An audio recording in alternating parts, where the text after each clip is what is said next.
ખાતે કોંગ્રેસ અગ્રણી અને પૂર્વ સાંસદ ભરતસિંહ સોલંકી અને જિલ્લા કોંગ્રેસ પ્રમુખ બળદેવજી ઠાકોર સહિત અગ્રણીઓએ લીંબડી ગામે લીધી મુલાકાત। ખેરાલુ વિધાનસભા કોંગ્રેસ વિસ્તારના પીઢ અગ્રણી નેતા સ્વર્ગીય શ્રી બાબુજી ઠાકોર લીંબડી તેમના ઘરે પહોંચી શ્રદ્ધાંજલિ અર્પણ કરી પરિવારને સાંત્વના પાઠવી। ક્ષત્રિય યુવા ઠાકોર સેના અધ્યક્ષ અભિજીતસિંહ બારડ, પૂર્વ જિલ્લા પ્રમુખ ઠાકોર રણજીતસિંહ અને કીર્તિસિંહ વકીલ અને સાથે કોંગ્રેસ અગ્રણી મહેન્દ્રસિંહ ઠાકોર સાથે જગતસિંહ અને મહેસાણા અને જિલ્લાભરમાંથી કોંગ્રેસના હોદ્દેદારો ઉપસ્થિત રહ્યા।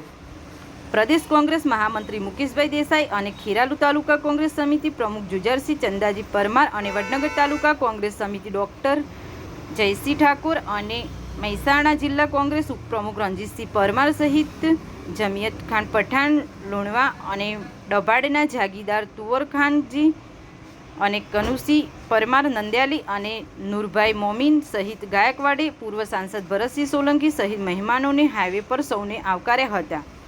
ખેરાલુ તાલુકાના સૌ આગેવાનો સાથે લીંબડી પહોંચીને બાબુજી ઠાકોરની શ્રદ્ધાંજલિ અર્પણ કરી ને તેમના પુત્ર રમેશજી ઠાકોર અને ભાઈ તેજાજી અજમલજી પરિવારને સાંત્વના પાઠવી હતી। પ્રદેશ કોંગ્રેસ સમિતિના પૂર્વ સાંસદ ભરતસિંહ સોલંકીએ મીડિયા સમક્ષ સ્વર્ગીય આગેવાન બાબુજી ઠાકોરની કામગીરીને યાદ કરી મીડિયા સમક્ષ વિગતો આપી હતી।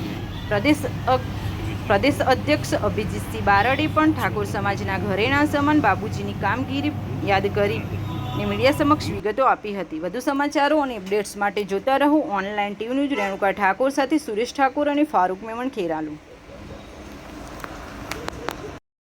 જી સાહેબ, શું કહેશો? આજે કોંગ્રેસના એક આ વિસ્તારના પીઢ નેતા ગુમાયા છે।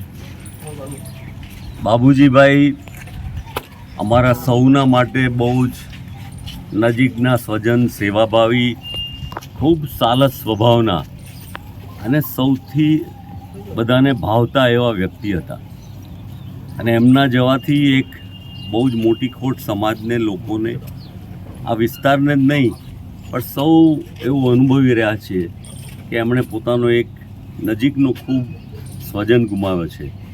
એમના પરિવારને સાંત્વના મળે એ માટે અમે સૌ દુઃખમાં ભાગીદાર થવા આજે અહીંયા આવ્યા છીએ। શું કહેશો અભિજીતભાઈ, બાબુજી ઠાકોરના નિધન થવાથી? બાબુજી ઠાકોર સાહેબ આ વિસ્તારમાં ઉમદા વ્યક્તિત્વ, નિખાલસ અને સરળ વ્યક્તિત્વ, 18 વર્ણને સાથે લઈને ચાલવાવાળું એક નિડર નેતૃત્વ, એટલે ક્ષત્રિય ઠાકોર સમાજને ક્યારેય ભરપાઈ ન થઈ શકે એ પ્રકારની સામાજિક ખોટ પડી છે। સાથે આ વિસ્તારમાં એમને પ્રતિનિધિત્વ કર્યું છે ત્યારે આ વિસ્તારમાં પણ એમના લોક કાર્યોની સુવાસ પ્રસરાઈ છે, એટલે આ વિસ્તારમાં પણ શોકની લાગણી પ્રસરાઈ છે અને આજે બધા સામાજિક, રાજકીય અગ્રણીઓ બધા આજે એમના બેસણામાં આવી અને હૃદયથી શ્રદ્ધાંજલિ અર્પી રહ્યા છે।